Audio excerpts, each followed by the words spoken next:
The weight of tragic events in recent weeks has tested our nation's resilience in the wake of unprecedented challenges.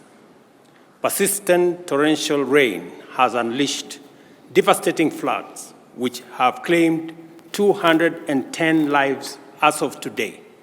It has also caused injuries to many more and wreaked havoc on property, infrastructure, and livelihoods. No corner of our country has been spared from this havoc. The reopening date of our schools after the April holidays, which was scheduled for Monday this week, has had to be varied. Transportation has become challenging in many parts of the country due to flooded and damaged roads and bridges, and the threat of ravaging rivers and overflowing dams in downstream regions is immense. Water volumes in the Seven Forks Hydroelectric Power Dam have hit historic highs, with Masinga and Kiambere dams already spilling over through the managed spillways and threatening to overflow into neighboring settlements and causing devastation downstream in Garissa and Tana River counties.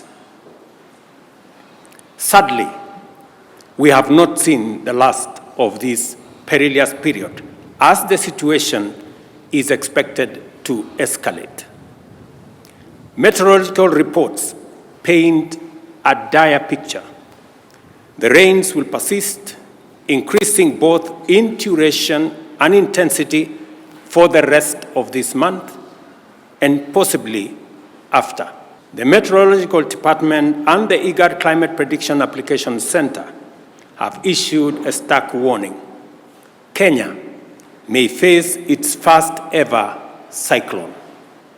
This cyclone, named Hidaya, could hit any time and is predicted to cause torrential rain, strong winds, and powerful and dangerous waves, which could potentially disrupt marine activities in the Indian Ocean and settlement along the Kenyan coast. Our country must act decisively and swiftly to mitigate the devastating impacts of the present crisis and protect life and property. The loss of human life, displacement of people, and destruction of property has been most profound within fragile ecosystems on which the government has taken the following steps. First, the government has mapped out 178 dam and water reservoirs situated within public and private lands in 33 counties, which are already full and present imminent danger to adjacent settlements and people. Second, areas prone to landslides and mudslides in various counties have been identified as high-risk areas from which the adjacent settlements have to be evacuated. Third, relocation notices have been issued to all persons living in unplanned settlements within riparian reserves along rivers, streams, and other water courses. Acknowledging the gravity of this unfolding situation, the Cabinet has met 3 times over the last 10 days to provide leadership on a whole-of-government response to this crisis. The Treasury has been directed to provide adequate resources and work with other development partners to provide for the purchase and supply of food, medical, and other non-food items. County security committees are directed to determine on a case-by-case basis the radius that shall constitute the scope of the area subject to evacuation and mandatory relocation that has already been pronounced. The county security committees are further directed to continuously monitor other dams and water reservoirs across the country that may not be presenting a risk now, but could do so in the event of further precipitation.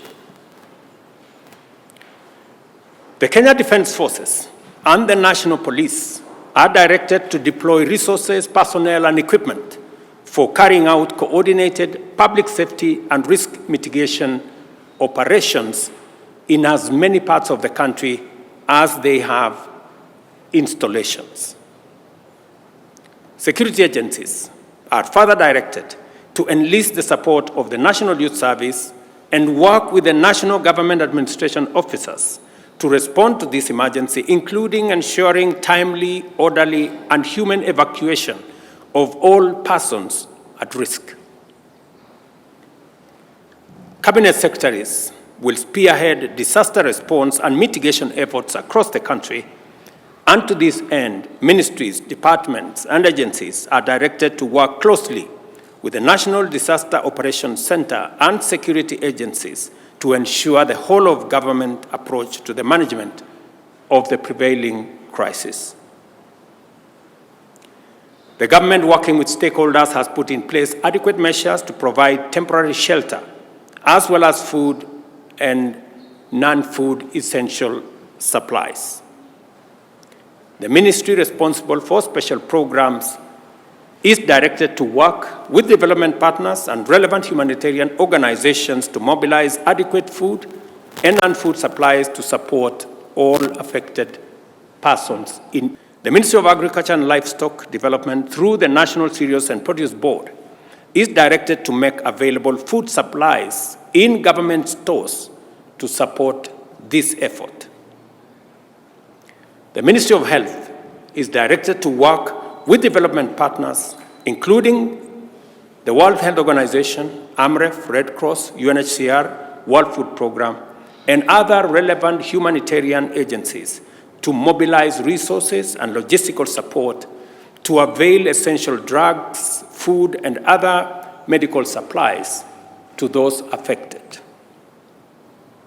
The Ministry of Interior is directed to coordinate the relocation and evacuation of the affected members of the public, identification of sites for temporary shelter for displaced persons, and supervise the overall support program.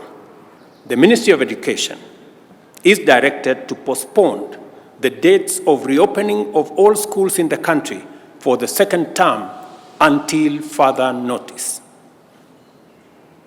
Members of Parliament are requested to reorganize the CDF allocations to prioritize reconstruction of school infrastructure that has been damaged as a result of the floods ravaging the country. As the national government plays its role in dealing with the current situation, I request and urge county governments, development partners, and private sector to join in these efforts and provide support as, where, and when they can. In Nairobi, settlements in riparian reserves have complicated the response efforts and compounded and aggravated the risk to human life, safety, and property destruction. The Ministry of Interior is hereby directed to enforce the relocation notices issued earlier upon their expiry at 6:30 p.m. today. We appreciate and thank members of the public who are already cooperating with government on the evacuation and relocation effort that is underway. I want to mention specifically citizens in different parts. I saw, for example, in Dandora, citizens themselves volunteering, removing their structures, carrying their wares, carrying their furniture, and looking for places to store them. It is an encouraging development that citizens are part of the solution and they are participating in the evacuation and relocation efforts. Further, the government appreciates the goodwill demonstrated by thousands of individuals and institutions, volunteers, and others who have made tremendous input into alleviating the suffering and pain by those affected by the prevailing crisis. In the same spirit, the public is called upon to respect and adhere to safety alerts and interventions and to cease and desist from risking their lives or the lives of others by daring the force of nature. Kenyans must avoid endangering their lives by recklessly attempting to cross flooded rivers or drive on waterlogged roads. I extend my gratitude to the media for their commitment to contribute airtime worth Kenya shillings 100 million to support response to this crisis. The measures we are taking at present are aimed at responding to the current crisis in the immediate and the short term. For us to comprehensively address such a threat in the long term, we have to acknowledge and act to reverse the adverse effects of climate change. The current unprecedented crisis of floods that our country is experiencing, as well as the recent devastating drought our country faced, the worst in 40 years after 5 consecutive failed rains, is a direct consequence of our failure to protect our environment, resulting in painful effects of climate change as we are witnessing today. We'll remain in this cyclical crisis for a long time unless and until we confront the existential threat of climate change. Our climate action agenda is informed by the sad reality that our country's future remains under threat until we restore our degraded ecosystems, including forests, rivers, and wetlands. We must therefore remain committed to confront this existential challenge and do it head-on. It is imperative for us to prioritize environmental conservation efforts and implement aggressive reforestation and wetland restoration programs. Scientific evidence indicates that restoring our natural habitats is our best defense against escalating weather extremes. To this end, I urge you, fellow citizens, to sustain and intensify your positive response to the ecosystem restoration agenda, which aims to grow 15 billion trees nationwide within the next 10 years. This year's program on climate action agenda will be made public in the coming days.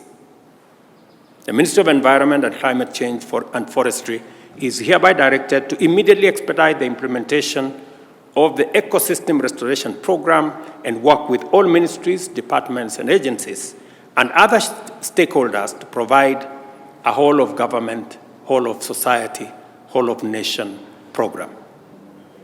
In the face of daunting challenges, immense threats, and unprecedented hazards, our nation has never faltered.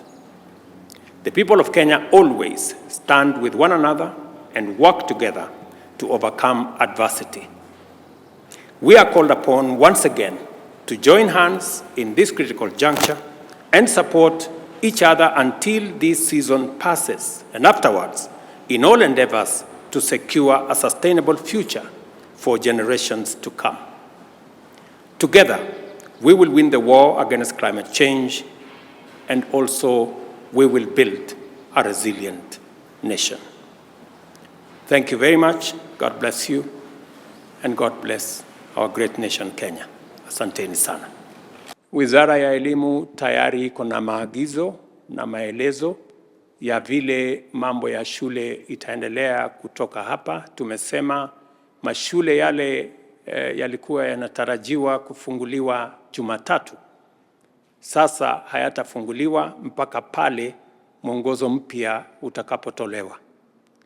Na wizara inaelewa vile itashirikiana na walimu na viongozi wa mashule kuendeleza sekta hiyo ya elimu kama janga hili litaendelea baada ya wiki ijayo. Serikali itatoa mwongozo zaidi baada ya wiki ijayo. members of the provincial administration, members of the national government administration officers, our security agencies are already working with communities, with county government officials on identifying the areas that citizens can be relocated to. There is a whole of government process underway in different parts, especially in the fragile areas that we believe are dangerous and we need to evacuate citizens. So there is already a comprehensive plan run by the Ministry of Interior, working with county governments, working with communities on the ground.